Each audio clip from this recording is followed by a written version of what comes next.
Statistical interaction describes a relationship between two variables that is dependent upon or moderated by a third variable. For instance, do you prefer ketchup or soy sauce? Obviously, your answer depends on what food you're eating. If you're eating sushi, you probably prefer soy sauce. And if you're having a burger and fries, you're probably going to want ketchup. In this case, the third variable is referred to as the moderating variable, or simply the moderator. The effect of a moderating variable is often characterized statistically as an interaction, that is, a third variable that affects the direction and/or strength of the relation between your explanatory, or x variable, and your response, or y variable. What if the population we're studying has different subgroups? Could it be that, like the soy sauce ketchup example, different subgroups could have a moderating effect on our association of interest? To explore this idea, we're going to use a hypothetical study and some made-up data. In our imaginary study, we're looking at two diets and their effects on weight loss. Diet A is a low-carbohydrate plan. Diet B is a low-fat plan. Our hypothetical study also recorded data on which exercise program participants chose, cardiovascular exercise or weight training. Our variables of interest are diet and weight loss. We've added this third variable, exercise plan, to help us understand moderation or statistical interaction.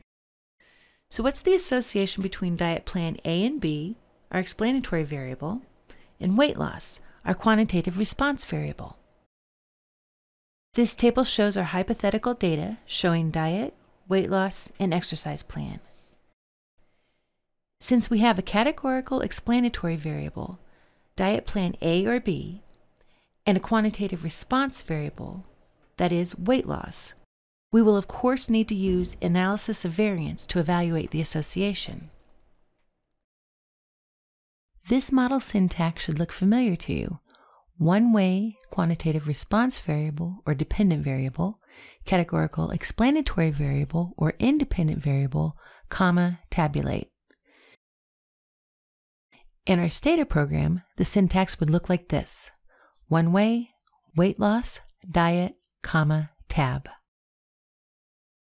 The resulting output for this analysis is shown here.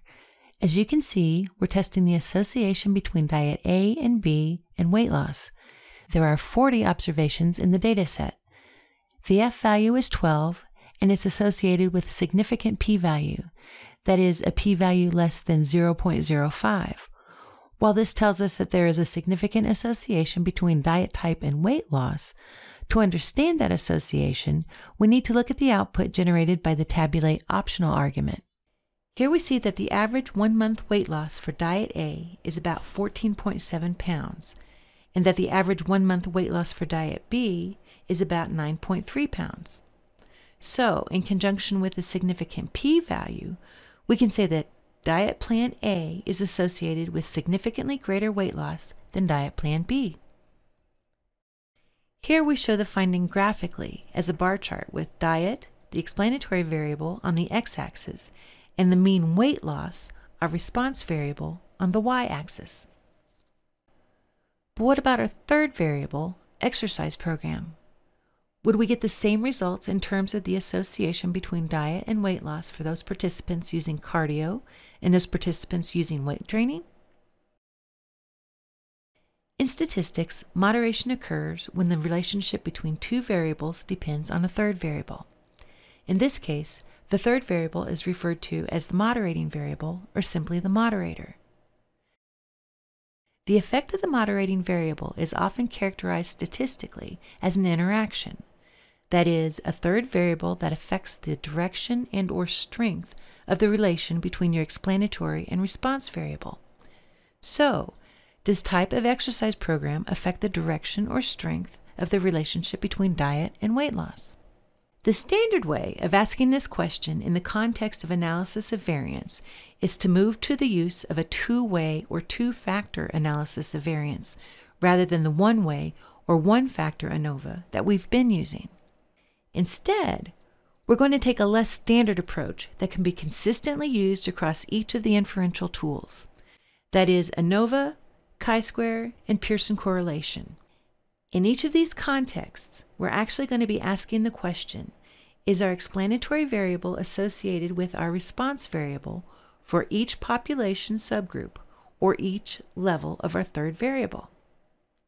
That is, our diet type and weight loss associated for those doing the cardio exercise program, and our diet and weight loss associated for those using the weight training program. To accomplish this, we're going to run two separate ANOVAs, one for each level of the third variable, that is, for each type of exercise program.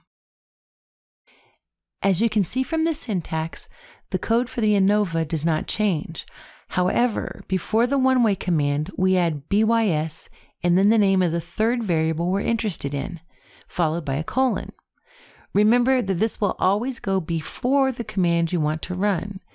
BYS stands for by sort, and it tells Stata to run everything after the colon by each value of the variable listed after bys.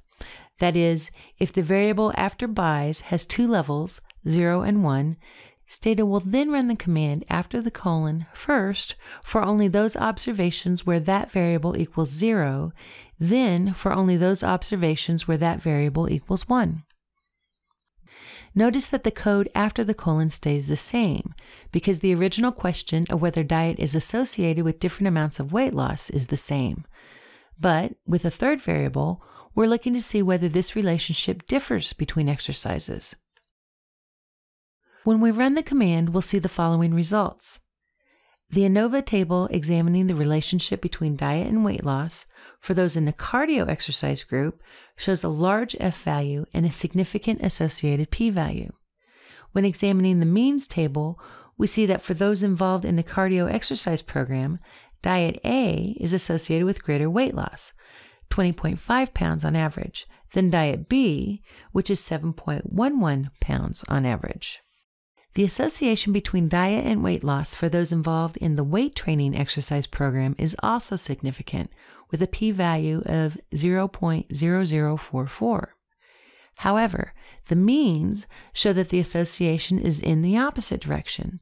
For those involved in weight training, diet B is associated with greater weight loss, 11.5 pounds, compared to diet A at only 8.8 pounds. Here, these results are shown graphically. As you can see, the relationship between diet and weight loss depends on which exercise program is being used. When using cardio, diet A is significantly better for weight loss than diet B. When using weights, diet B is significantly better for weight loss than diet A.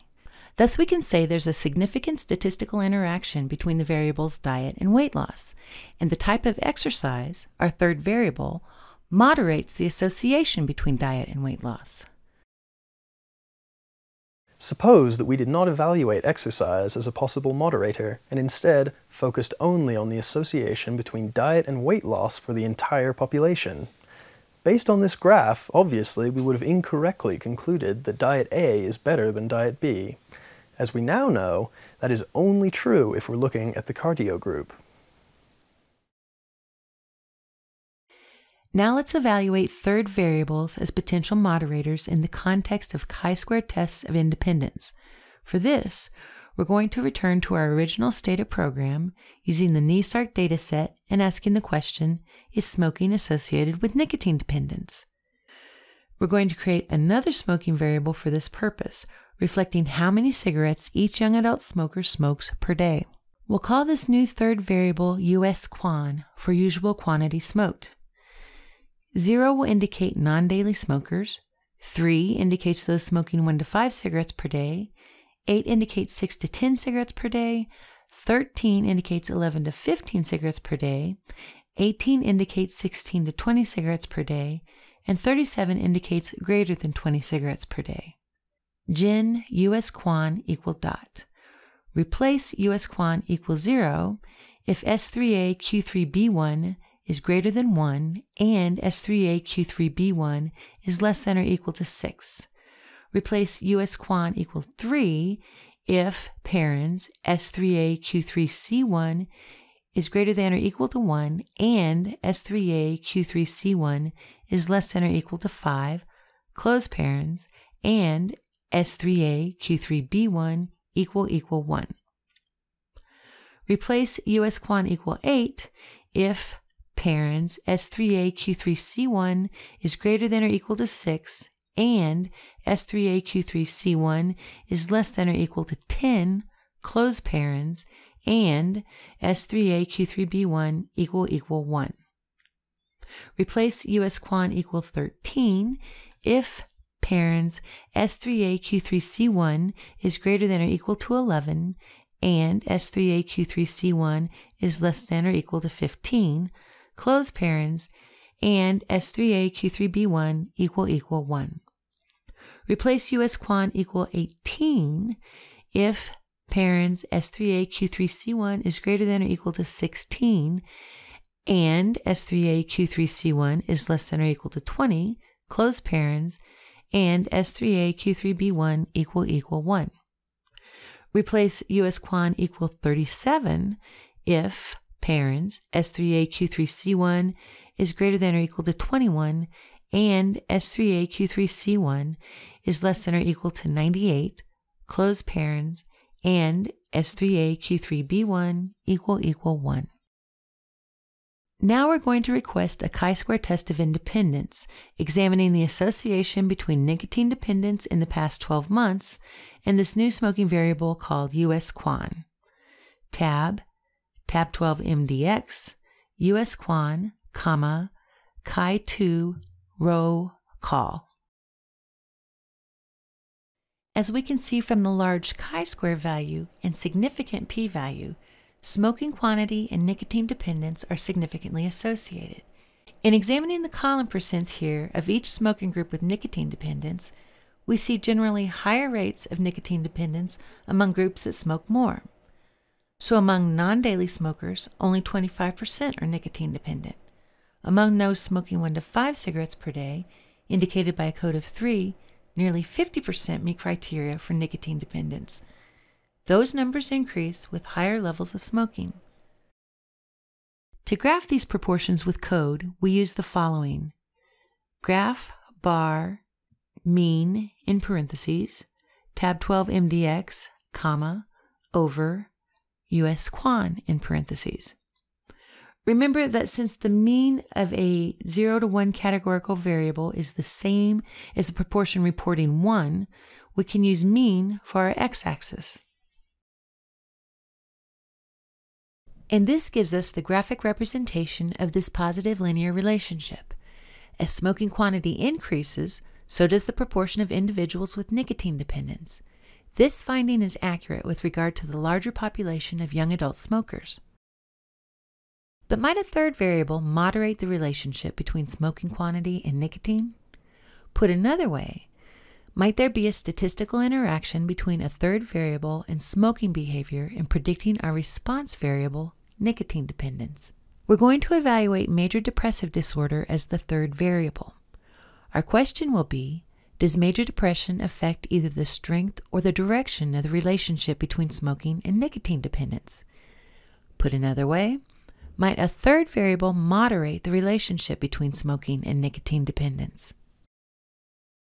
Is smoking related to nicotine dependence for each level of this third variable? That is, for those with major depression and for those without major depression. Similar to our Anova example, the syntax to be added to the chi-square command we would otherwise run is a BI's third variable, then a colon. Remember that the code for our chi-squared test is tab, categorical response variable, categorical explanatory variable, comma, chi2, row, call. So our command to test for moderation would be BI's third variable, colon, tab, categorical response variable, categorical explanatory variable, comma, chi2, row, call. The specific syntax for this specific example is shown here. BI's major dep life, colon, tab 12 MDX, US_Quan, comma, chi2, row, call. Here are the results. You can see the cross-tabs or cross-tabulation table looking at usual quantity by tobacco dependence in the past 12 months. First, for major depression equal to 0, which is those without major depression, the chi-square value is large and the p-value is quite small. In addition, the column percents reveal what seems to be a positive linear relationship, with percentages of nicotine dependence increasing between lower levels of smoking and higher levels of smoking. So we can say that this is a statistically significant relationship for those without major depression. For those with major depression, we find a large chi-square value and small p-value, which is statistically significant. These column percents also reveal what seems to be a positive linear relationship, with percentages of nicotine dependence increasing between lower levels of smoking and higher levels of smoking. Although those with major depression show higher rates of nicotine dependence at every level of smoking quantity. In this case, we would say a diagnosis of major depression does not moderate the relationship between smoking and nicotine dependence. For both young adult smokers with major depression and those without, higher levels of smoking behavior is associated with higher rates of nicotine dependence. So now, let's test for moderation within the context of our final inferential test, the correlation coefficient. You might remember this scatter plot and correlation based on the Gapminder data between rate of urban dwellers in each country and the internet use rate. We found that this was a significant association with a correlation of 0.61. But might this correlation between urban rate and internet use rate differ based on countries with different income levels? To explore this question, we've created a third variable called income group, which is categorical. For this new variable, the income per person variable, which is quantitative, was categorized as a high-income country given a value of 3, a moderate-income country given a value of 2, and a low-income country given a value of 1. The adjustments we make with the correlation coefficient are very similar to the adjustments that we made to our Anova syntax and our chi-square syntax when testing moderation. We begin by creating the third variable, a new categorical variable called income group. The way Stata operates, income group 3 will include all missing observations of income per person, because Stata assigns a very large value to represent missing observations. To avoid this, we will add !missing parens income per person close parens at the end of the line of code generating income group 3. Once this variable is created, we simply include it in the argument by's third variable colon that we put in front of our command to generate a Pearson correlation. pwcore, quantitative response variable, quantitative explanatory variable, comma, sig. By's income group, colon, pwcore, internet use rate, urban rate, comma, sig. When we examine the correlation coefficients between urban rate and internet use rate for each of the income groups, we find the following. For group 1, the low income group, the correlation between urban rate and internet use rate is 0.12, and the p-value is not significant. For group 2, the moderate income countries, the association between internet use rate and urban rate is 0.329, with a significant p-value at 0.0014. And finally, among high-income countries, group 3, the correlation coefficient is 0.2612, with a p-value larger than 0.05, 0.0589, suggesting that the association between urban rate and internet use rate is not significant for high-income countries. When we map these findings onto the associated scatter plots for each income group, we're able to better visualize the significant and non-significant relationships. Estimating a line of best fit within each scatter plot shows the positive association between urban rate and internet use rate among the moderate income countries, and almost no relationship between those two variables in both the low income and high income countries. Asking questions about statistical interactions can be an interesting way to explore your data and your associations of interest. This is not difficult to do using the skills you've acquired thus far. There are more advanced topics that we can cover here, such as multivariate techniques, that can be very powerful. But even without these techniques, we can still use bivariate inferential tools of ANOVA, chi-square, and correlation to describe our sample, make inferences about the larger population, and really begin to understand what relationships these associations hold under what conditions or at what levels of our third variable. Now that we've found associations, can we assume that association implies causation? We'll answer that question soon.